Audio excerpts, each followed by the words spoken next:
Hey collectors, welcome back to the workshop. So for most of this past week, I'd been planning to do a dedicated 4K review of Arrow Video's release of Under Siege.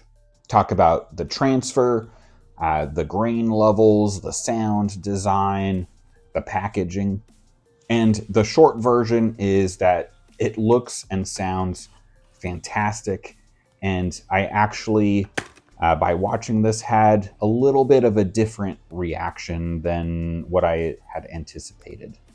Not nostalgia, not collector excitement for this release. Actually, my very first gut reaction was frustration. I was frustrated at the thought that some mid-tier movie like Under Siege would get the absolute great treatment that we've been craving for some of the other fantastic masterpieces out there that we've never gotten. Why does this movie look and sound so good? And where's There Will Be Blood? Where's Terminator 2? And I also kept wondering, how did we get to a place where something like this Under Siege release feels rare, feels like it is a collectible? Because this type of movie used to be normal every day. It used to be essentially the middle. And I'm starting to feel like the middle in the industry is disappearing. So let's talk about it.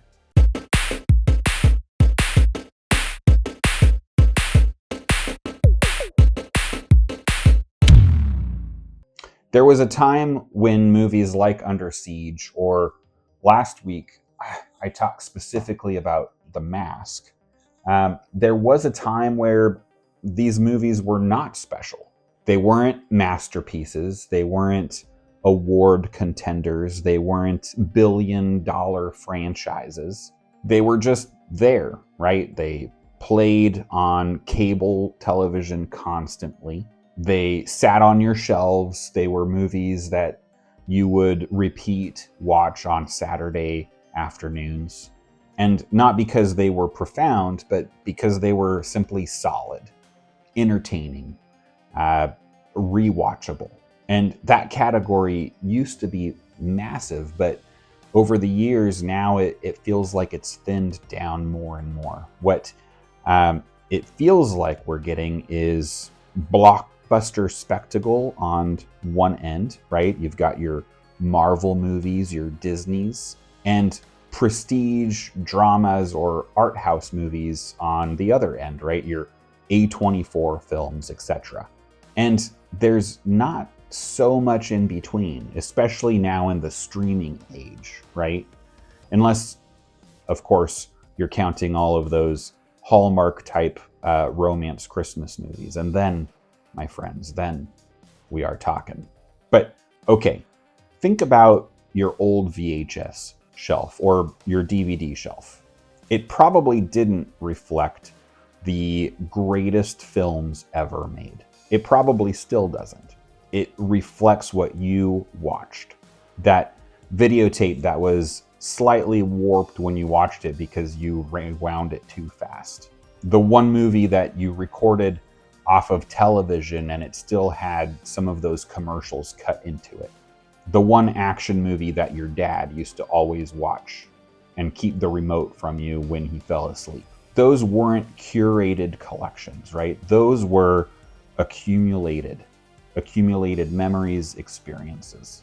And more often than not, right, the movie that you wore out the most wasn't the masterpiece. It was more likely something like Under Siege or The Mask. My sisters and I had a double feature on VHS of Crocodile Dundee and The Goonies back to back. Only in the VHS days could you imagine such a combo being a double feature. We played this thing in a loop constantly. It was always on. When it ended, it would rewind and go again. My dad would come home from work every day and some scene from one of those two movies was on screen.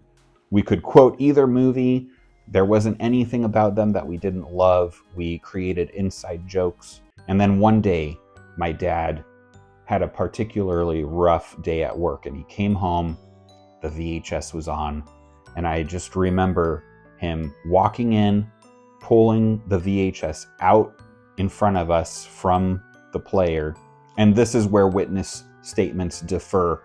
I distinctly remember him taking it and breaking it over his knee and then throwing it out the window. Some sisters don't recall the knee part, others don't recall the window part, but I recall both. Needless to say, we were completely shocked, and it changed our entire perspective about those two movies. We will never forget that experience, nor the movies themselves. I still have copies of those movies in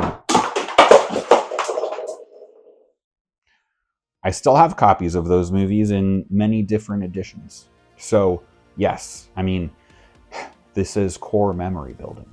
But what I'm trying to get to really is that repetition gave those movies real weight. Repetition of those movies on your shelves made it that those movies lived with you. And streaming just doesn't create that kind of relationship. It can't. Now listen, if you know anything about me, if you've seen some of my other videos, you know that I'm not anti-streaming. I really am not. I think streaming is convenient. It's powerful. It gives us access to incredible things and encourages discovery. But the reality is that it did change the ecosystem, because the algorithm, rather than just what we used to use as our compass, the algorithm, it encourages and rewards extremes. Huge IP-driven events or prestige films with lots of award buzz. Those mid-budget adult thrillers, right? Or the solid action flicks, where are those now? They exist, but they're harder to justify in this current system. So instead of wide spectrums of movies like we used to get in the 90s, early 2000s, we get spikes.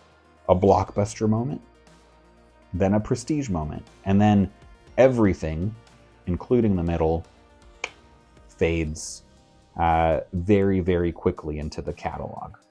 Because movies don't linger anymore, right? They trend, and then they're gone. Even a lot of those prestige ones that I just talked about, right? Think of the Oscars, or more specifically, last year's Oscars of 2025. Can you name more than half of the 10 films that were nominated for Best Picture? Maybe, probably you can, but it's becoming more and more difficult, and we're not even a year out. And part of that is because things trend so quickly, they also disappear just as quickly. So the question for me isn't about whether movies are better or worse now than they used to be.